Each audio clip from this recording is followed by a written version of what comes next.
guys, today we're going to take a look at Super Metroid for the Super Famicom. This is of course the original Japanese version of the game, and in my opinion this is one of the best games on the Super Nintendo/Super Famicom. Now if you want to play this version of the game, you're going to need to do one of two things. Either you can mod your Super Nintendo, which I always find a bit difficult, or you can get one of these. And this is a Super Nintendo Universal Adapter. Essentially you just take a game of a region you're trying to play it on.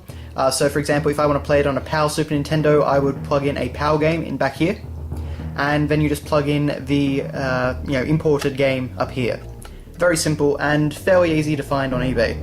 So I would recommend that if you want to get this version of the game.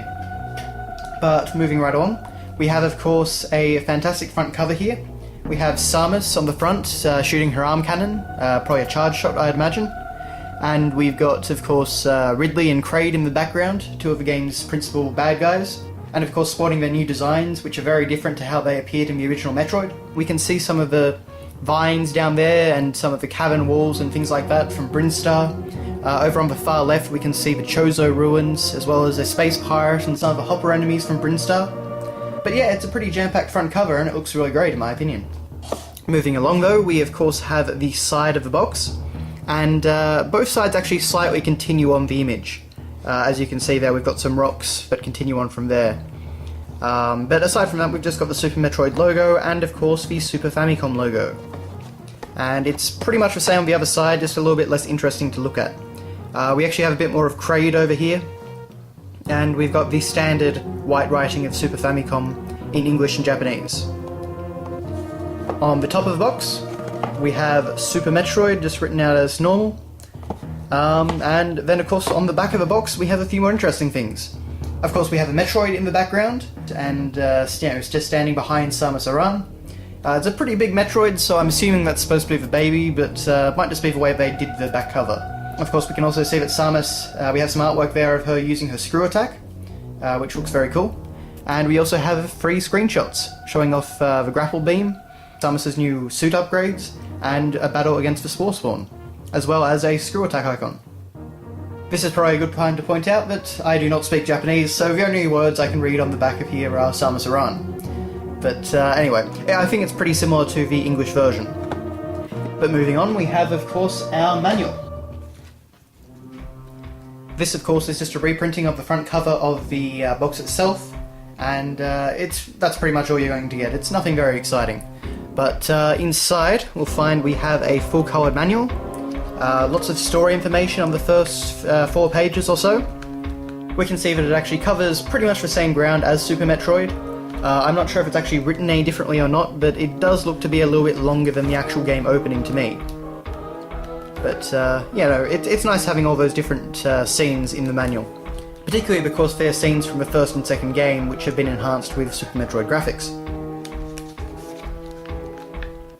We of course have the Super Famicom Controller, and what all the buttons do.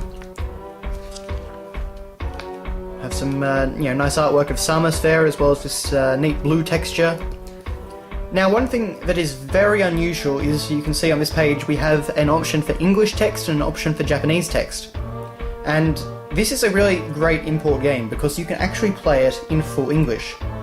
Because the Japanese and English versions of Super Metroid were released at basically the same time, the Japanese version does have the English text, so it's exactly like playing the normal Super Nintendo game. That makes this a very good option, I think, for importers. But aside from that, special settings, get a few screenshots, shot of the map, shot of some of the different icons in the game. We get a page which actually shows Samus's suit power-ups and how you can equip them. Interestingly enough, it actually does show them in English, but aside from that, in the background you'll see that we actually get all these different schematic views. And the shot of her from the front is actually in the game, as you can see down there, but the shot of her from the back and from the side are actually not. So it shows you just how in-depth they went in the art design for this game. How detailed they made Samus.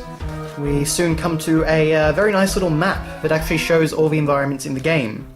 It's definitely not a map that you could use to actually get through the game, it just gives you a general idea of the layout of the world. And I think if you're just trying to get to the new area, it can probably be a little bit helpful because it actually shows you which direction to go. But we can see that actually most of the titles of the areas are actually listed in English. So we have Criteria, Brinstar, Turian, Wreckship, Meridia, Northair. So it's pretty much all there. Very nice little addition. Then we actually get onto a section which chronicles all the items, power-ups, and weapons that the player can actually obtain through the game. So we have a Chozo statue up there, super missiles, power bombs, the grappling beam. We have the charge and ice and wave and spacer and plasma beams. It's all there. I suppose you could say it's a bit of a spoiler for the game, but I guess it's helpful. If you don't have a walkthrough or anything like that, you can make sure that you've got every single item in the game. We cover the Varia and gravity suits, the morphing ball instead of the morph ball back here, the screw attack, and yeah, so it pretty much lists everything. We've got a list of all the different door types and how to open them. And then we get onto a really cool section of the manual, which is actually showing off all the different enemy types from the game, with a whole bunch of artwork. And now it doesn't cover all the enemies in the game, but it covers a fair chunk of them. It's really nicely set out. We've got, as I say, a lot of great artwork. It covers all the main bosses. It's just really top-notch stuff. And this is the sort of thing that I really like to see in a manual. Anything like this, saying that, look at that shot of Ridley. That is fantastic artwork.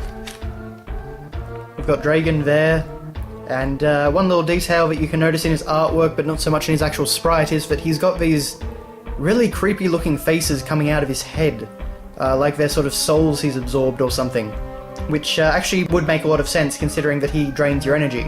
So it's a creepy little detail that I never really noticed in the game itself. We get, of course, Fantoon, and we get a Space Pirate, a Hopper, of course a Metroid in full colour, as well as actually some other things like a Chozo, well, what I believe to be a Chozo statue, not actually a Chozo itself, but as well as some of the creatures that Samus meets in her adventure.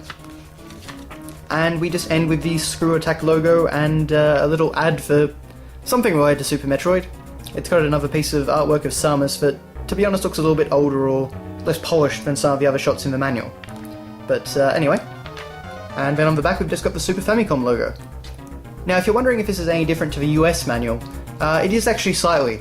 There's a little bit more artwork in here, and there's about 10 more pages all up. It's not much of a difference, but if you're a collector, there's a few little things you'd notice when looking at both of them. But anyway, that's the manual. Now, we actually get a little card, like you can see here.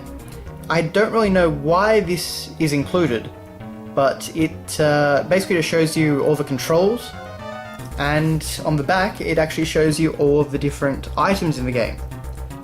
So I guess the idea was maybe you could like cross them off on the back of this card or something like that as you got them. It's a nice little extra, but yeah, I don't really know why it exists.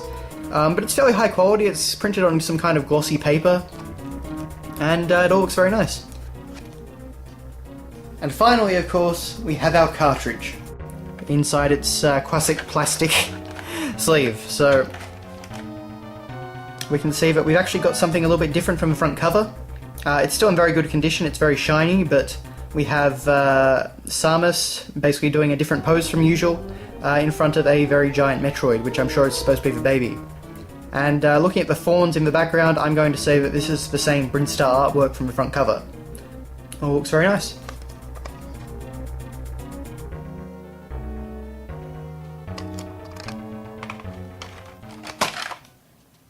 And here we have the entire package. So this is basically a complete copy of the game. I've noticed that a lot of copies on eBay actually don't have the little card, so if you're looking for a complete copy of the game, I would definitely check into that. Now, I used to tell people that this is an easily affordable alternative to the US and PAL versions of the game. Unfortunately, based on current eBay prices, you're probably looking at between $40 and $100 for the Japanese version of the game. This is a pretty big leap, because when I first bought the game in 2009, I paid something like $15 or $20, so it's definitely changed quite a bit in that time. But even so, it's still a lot cheaper than its US counterpart. which often goes in at between $150 and $200.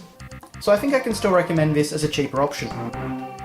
As far as the box and bits are concerned, I think it's a really great package. You've got a really nice looking box, it's all very high quality, you've got a nice thick manual which is about 44 pages and has plenty of artwork. You have that nice little glossy card which is just a kind of a nice little extra, and you've got a pretty nice looking cartridge label. So I think as far as Super Famicom games go, this is definitely one that I would recommend. And with that, all I can say is thanks a lot for watching, guys, and I'll see you later.